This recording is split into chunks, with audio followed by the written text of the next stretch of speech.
ಎಲ್ಲರಿಗೂ ನಮಸ್ಕಾರ. Welcome back to my YouTube channel. ಎಲ್ಲರೂ ಹೇಗಿದ್ದೀರಾ? ನಾನಂತೂ ತುಂಬ ಚೆನ್ನಾಗಿದ್ದೀನಿ. ನೀವು ಕೂಡ ಚೆನ್ನಾಗಿದ್ದೀರಾ ಅಂತ ಅಂದ್ಕೊಂಡಿದ್ದೀನಿ. ಸೊ ನಾನಿವತ್ತು ನಿಮ್ಮ ಜೊತೆ ಡೇ ರೋಟೀನ್ ವ್ಲಾಗ್ನ ಶೇರ್ ಮಾಡ್ಕೋತಾ ಇದ್ದೀನಿ. ಈ ವಿಡಿಯೋ ಏನಾದರೂ ನಿಮ್ಗೆ ಇಷ್ಟ ಆದರೆ ಪ್ಲೀಸ್ ಲೈಕ್ ಮಾಡಿ, ಶೇರ್ ಮಾಡಿ, ಕಮೆಂಟ್ ಮಾಡಿ, ಓಕೆನಾ? ಸೊ ಒಂದು ಗೃಹ ಪ್ರವೇಶವಿತ್ತು, ಅದಕ್ಕೆ ಪ್ರಿಪ್ರೇಷನ್ ಆಗಿರ್ಬೋದು, ಅಲ್ಲಿಗೆ ಹೋಗಿದ್ದು ಬಂದಿದ್ದು ವಿಡಿಯೋ ಆಗಿರ್ಬೋದು, ನಾನು ನಿಮ್ಮ ಜೊತೆ ಶೇರ್ ಮಾಡ್ತಾ ಇದ್ದೀನಿ. ಸೊ ಇವಾಗ ನೀವು ವಿಡಿಯೋನ ನೋಡ್ತಾ ಇರ್ಬೋದು. ನಾನು ಲಾಸ್ಟ್ ವಿಡಿಯೋದಲ್ಲಿ ದೋಸೆ ಹಿಟ್ಟನ್ನ ರುಬ್ಬಿಟ್ಟಿದ್ದೆ ಅಂತ ಹೇಳಿದೆ ಅಲ್ವಾ? ಹೌದು, ಅದನ್ನು ರುಬ್ಬಿಟ್ಟೆ ಆದಮೇಲೆ ಅದು ಪ್ಲೇಟ್ ಎಲ್ಲ ಮುಚ್ಚಿ ಅದಕ್ಕೆ ವೆಯ್ಟ್ ಆಗಿರೋ ಅಂಥ ಯಾವುದಾದ್ರೂ ವಸ್ತುನ ಇಟ್ಟಾಗ ಇವಾಗ ನೀವು ನೋಡ್ತಾ ಇರ್ಬೋದು ಎಷ್ಟು ಚೆನ್ನಾಗಿ ಉಬ್ಬು ಬಂದಿದೆ ಅಂತ. ಸೊ ಈ ಟಿಪ್ನ ನಾನು ಫಾಲೋ ಮಾಡಿದೆ. ಸೊ ಸಕ್ಸಸ್ ಆಗಿದೆ. ನಾನು ಅದನ್ನು ನಿಮ್ಮ ಜೊತೆ ಶೇರ್ ಮಾಡ್ಕೋತಾ ಇದ್ದೀನಿ.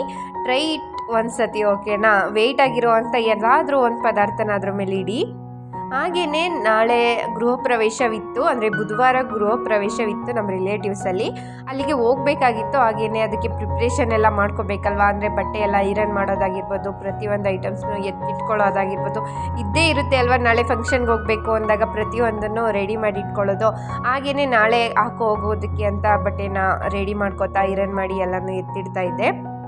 ಮತ್ತು ಬೆಳಗ್ಗೆ ಬೇಗ ಎದ್ದು ಮನೆಯವ್ರಿಗೂ ಕೂಡ ತಿಂಡಿ ಎಲ್ಲ ಮಾಡಿಟ್ಟು ನಾನು ಹೊರಡಬೇಕಾಗಿತ್ತಲ್ವ. ಸೊ ಹಾಗಾಗಿ ಏನು ಮಾಡಿದೆ ಅಂದರೆ ಮಂಗಳವಾರನೇ, ಅಂದರೆ ಈವ್ನಿಂಗ್ ಟೈಮಲ್ಲಿ ಬಟ್ಟೆಯೆಲ್ಲ ಐರನ್ ಮಾಡಿ ಇಟ್ಕೊಂಡಿದ್ದಾದಮೇಲೆ ಬಳೆ ಆಗಿರ್ಬೋದು ಪ್ರತಿಯೊಂದನ್ನು ಎತ್ತಿಟ್ಕೊಂಡಿದ್ದು ಆಗಿತ್ತು. ಅದಾದಮೇಲೆ ನಾಳೆ ಬೆಳಗ್ಗೆ ತಿಂಡಿನ ಪಲಾವ್ ಮಾಡಿಬಿಡೋಣ ಸಿಂಪಲ್ಲಾಗಿ ಅಂತ ಅಂದ್ಬಿಟ್ಟು ತರಕಾರಿ ಎಲ್ಲ ಹಚ್ಚಿ ಎತ್ತಿಟ್ಕೊಳ್ತಾ ಇದ್ದೀನಿ.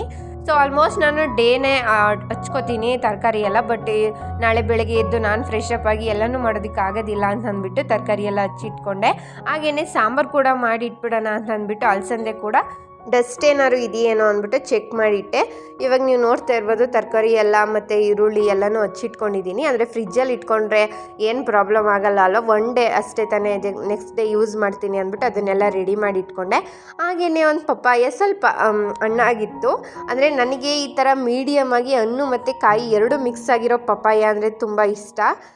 ಹಾಗಾಗಿ ಅದನ್ನು ಕಟ್ ಮಾಡ್ಕೊಬಿಡೋಣ ಅಂತ ಅಂದ್ಬಿಟ್ಟು ಕಟ್ ಮಾಡಿಟ್ಟೆ. ನೀವು ನೋಡ್ತಾ ಇರ್ಬೋದು ಎಷ್ಟು ಚೆನ್ನಾಗಿದೆ ಅಂತ. ಇದೊಂಥರ ಮಿಕ್ಸ್ ಆಗಿರೋದು ತುಂಬ ಇಷ್ಟ ಆಗುತ್ತೆ.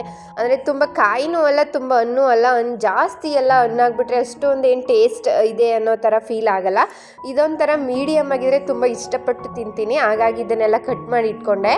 ನಾನು ಸ್ವಲ್ಪ ತಿಂದು ಮತ್ತು ಮನೆಯವ್ರು ಬಂದಾಗ ಅವ್ರಿಗೆಲ್ಲರಿಗೂ ಕೊಡೋಕ್ಕಾಗತ್ತೆ ಅಂತ ಅಂದ್ಬಿಟ್ಟು ನಾನೊಂದು ಸ್ವಲ್ಪ ಪೀಸ್ಗಳನ್ನ ಕಟ್ ಮಾಡಿಕೊಂಡು ಒಂಥರ ಫ್ರೂಟ್ಸ್ ಸಲಾಡ್ ಥರ ಮಾಡಿ ಇಟ್ಕೊಂಡಿದ್ದೀನಿ. ನೀವು ನೋಡ್ತಾ ಇರ್ಬೋದು. ಸೊ ಒಂದೆರಡು ಬನಾನಾ ಇತ್ತು, ಹಾಗೆಯೇ ಹಸ್ರು ಕೂಡ ನೆನೆಸಿಟ್ಟಿದ್ದೆ, ಅದು ಸ್ವಲ್ಪ ಇತ್ತು. ಅದು ಸಾಂಬಾರ್ಗೆ ಮಿಕ್ಸ್ ಮಾಡ್ಕೊಂಡಿರೋದ್ರಿಂದ ಸ್ವಲ್ಪ ಇರೋದ್ರಿಂದ ಅದನ್ನು ತೊಗೊಂಡು ವೇಸ್ಟ್ ಯಾಕೆ ಮಾಡೋದು ಅಂತ ಅಂದ್ಬಿಟ್ಟು ಫ್ರೂಟ್ಸ್ ಸಲಾಡ್ ಥರ ಮಾಡಿಕೊಂಡು ಅದನ್ನು ಈವ್ನಿಂಗ್ ಟೈಮಲ್ಲಿ ತಿಂದ್ಕೊಂಡೆ.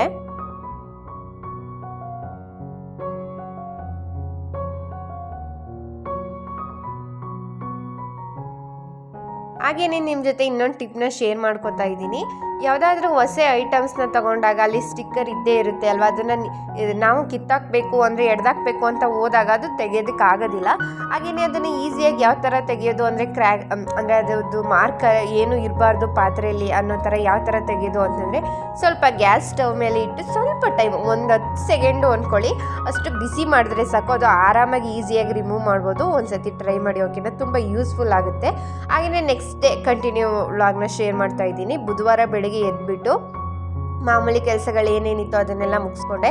ಮತ್ತು ಹೊರ್ಗಡೆ ಹೋಗ್ಬಿಟ್ಟು ರಂಗೋಲಿ ಡಿಸೈನ್ ಎಲ್ಲ ಬಿಟ್ಬಿಟ್ಟು ಬರೋಣ ಅಂದ್ಬಿಟ್ಟು ರಂಗೋಲಿನೂ ಕೂಡ ಬಿಡಿಸಿದ್ದಾಯಿತು.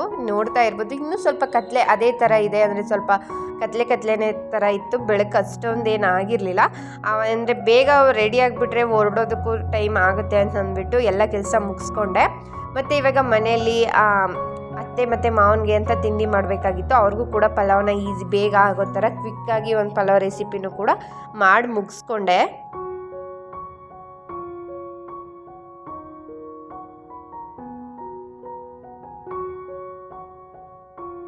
ಮತ್ತು ನಾವು ಇವಾಗ ಗೃಹ ಪ್ರವೇಶಕ್ಕೆ ಅಂದರೆ ಮೈಸೂರಿಗೆ ಹೋಗಬೇಕಾಗಿತ್ತು. ಅಲ್ಲಿಗೆ ಹೋಗಿದ್ದು ಬರೋ ಅಷ್ಟರಲ್ಲಿ ಟೈಮ್ ಆಗುತ್ತೆ ಅಂತ ಅಂದ್ಬಿಟ್ಟು ಸ್ವಲ್ಪ ಗಂಜಿನೂ ಕೂಡ ಮಾಡಿಕೊಂಡು ಕುಡ್ಕೊಂಡು ಹೋದ್ವಿ. ಇವಾಗ ನೀವು ನೋಡ್ತಾ ಇರ್ಬೋದು ಔಟ್ಫಿಟ್ ಯಾವ ಥರ ಇದೆ ಅಂತ. ಅದನ್ನು ಹಾಕ್ಕೊಂಡು ಹೋಗಿದ್ದೆ ಗೃಹ ಪ್ರವೇಶಕ್ಕೆ, ಬರ್ಡೇ ಔಟ್ಫಿಟ್ಟು.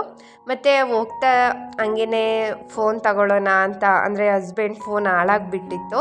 ಹಾಗೆಯೇ ಫೋನ್ ಪರ್ಚೇಸ್ ಮಾಡೋಣ ಅಂತ ಅಂದ್ಬಿಟ್ಟು ಇವತ್ತು ಫೋನ್ನ ಪರ್ಚೇಸ್ ಮಾಡೋದಕ್ಕೆ ಅಂಗಡಿಗೆ ಅಂತ ಹೋಗಿದ್ವಿ. ನೀವು ನೋಡ್ತಾ ಇರ್ಬೋದು. 1 ಸೆಕೆಂಡ್ ಕಂಗ್ರೆಸ್ ಹೇಳ್ತೀನಿ ನನ್ನ ಹಸ್ಬೆಂಡ್ಗೆ.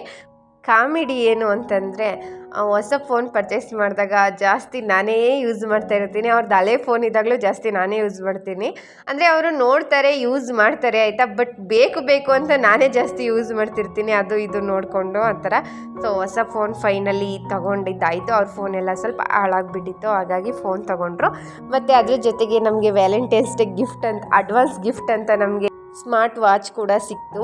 ಸೊ ಒಂಥರ ಹ್ಯಾಪಿ ಆಯಿತು. ಅಂದರೆ ಅವ್ರಿಗೆ ಫೋನು, ನನಗೆ ಸ್ಮಾರ್ಟ್ ವಾಚ್ ಅಂತ.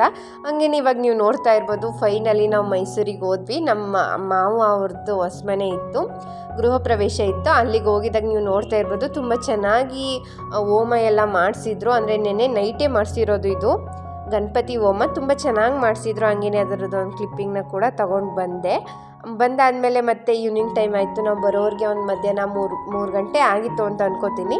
3 ಗಂಟೆಗೆ ಬಂದು ಎಷ್ಟು ಒಂಥರ ಟಯರ್ಡ್ ಫೀಲ್ ಆಗ್ತಾಯಿದೆ. ಅಂದರೆ ಏನು ಕೆಲಸ ಇಲ್ದಿರೋ ಎಷ್ಟೊಂದು ಟಯರ್ಡ್ ಫೀಲ್ ಆಗುತ್ತೆ ಅಲ್ವಾ, ಹಂಗೇನೆ ಬಂದು ಮತ್ತೆ ಡ್ರೆಸ್ ಎಲ್ಲ ಚೇಂಜ್ ಮಾಡಿ ಫ್ರೆಶ್ ಅಪ್ ಕೂಡ ಆದೆ.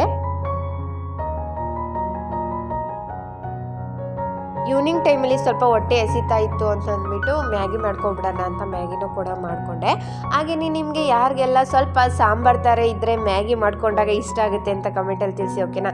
ನನಗಂತೂ ಮ್ಯಾಗಿ ಮಾಡ್ಕೊಂಡಾಗ ಆದರೆ ಸಾಂಬಾರೇ ಜಾಸ್ತಿ ಇರಬೇಕು, ನಾನು ಅದನ್ನೇ ಜಾಸ್ತಿ ಇಷ್ಟಪಟ್ಟು ತಿಂತೀನಿ.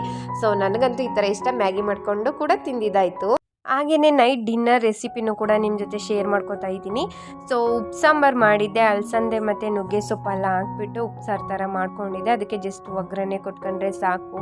ಹಾಗೆಯೇ ಅದ್ರ ಜೊತೆ ಸ್ವಲ್ಪ ಮುದ್ದೆ ಹಾಗೆ ರೈಸ್ನ ಮಾಡಿಕೊಂಡ್ರೆ ಇವತ್ತಿನ ನೈಟ್ ಡಿನ್ನರ್ ಮುಗೀತು ಅಂತ ಅಂದ್ಬಿಟ್ಟು ಅದನ್ನು ಕೂಗಿಸಿ ಇಟ್ಕೊಂಡಿದ್ದೆ.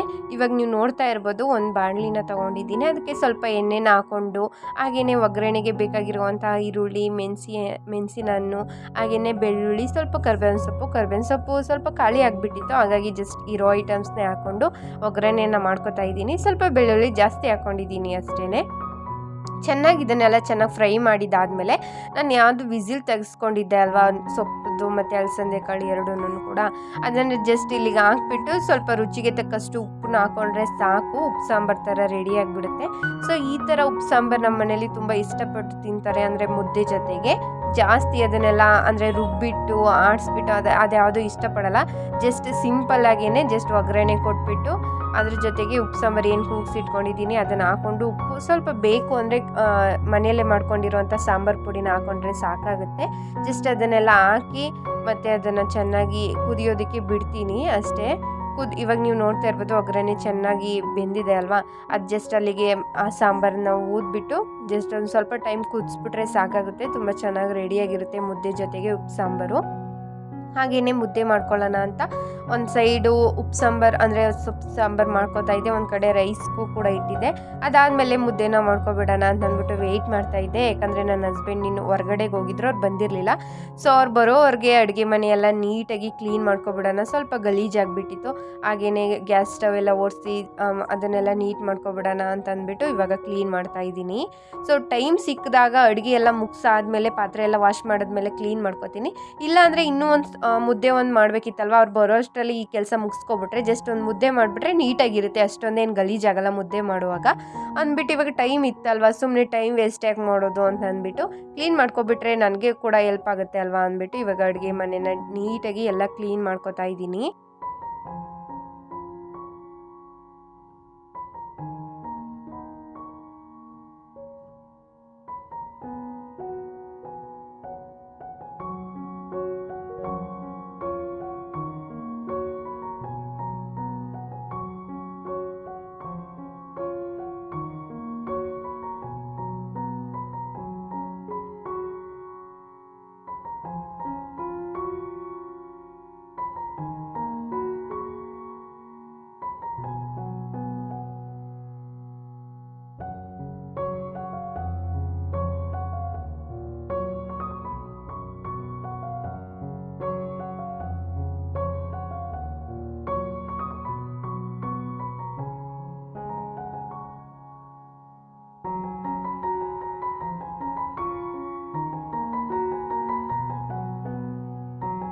ಕ್ಲೀನಿಂಗ್ ಎಲ್ಲ ಮುಗಿಸ್ಕೊಂಡೆ. ಅಷ್ಟರಲ್ಲಿ ಅವರು ಕೂಡ ಬಂದರು ಕರೆಕ್ಟ್ ಟೈಮ್ಗೆ. ಹಾಗೆಯೇ ಮುದ್ದೆ ಮಾಡೋದಕ್ಕೆ ಅಂತ ಸ್ವಲ್ಪ ನೀರನ್ನು ಇಟ್ಟಿದ್ದೀನಿ.